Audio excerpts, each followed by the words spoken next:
this is going to be a very short section. I just want to add on an additional test that happens to work very well with the baby name data. So this is going to be an alternative to the equals equals that we were using before on the baby name data. And I want to show you these functions which are called starts with and ends with.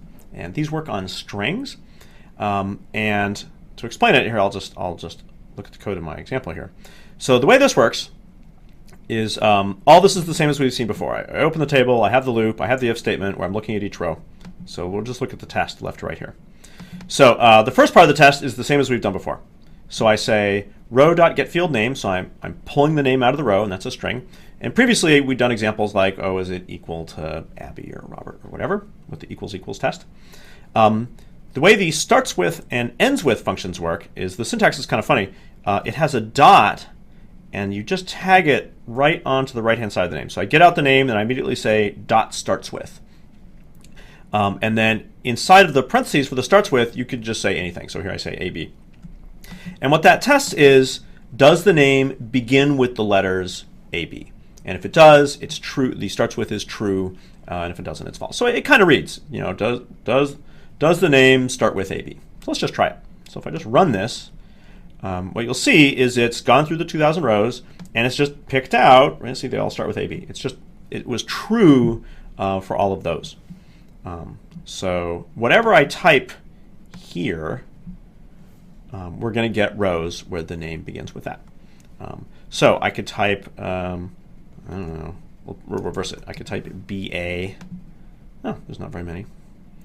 Or I could type maybe just uppercase A, not 2 letters.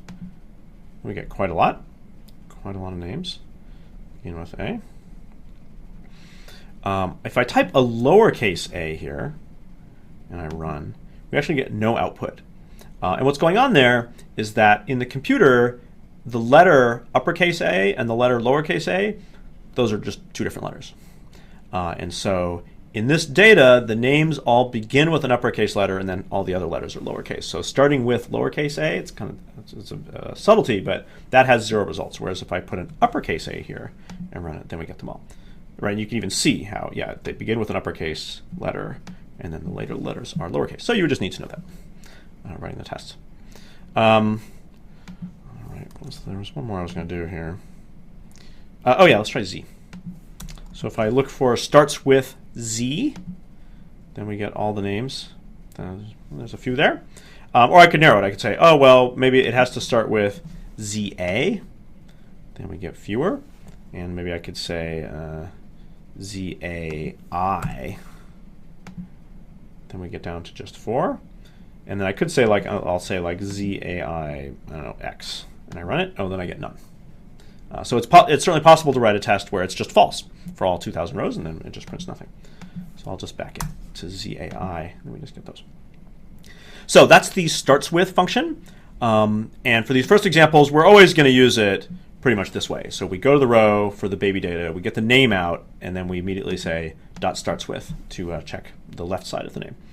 So as you might guess, there's also a dot ends with that tests the right-hand side of the name.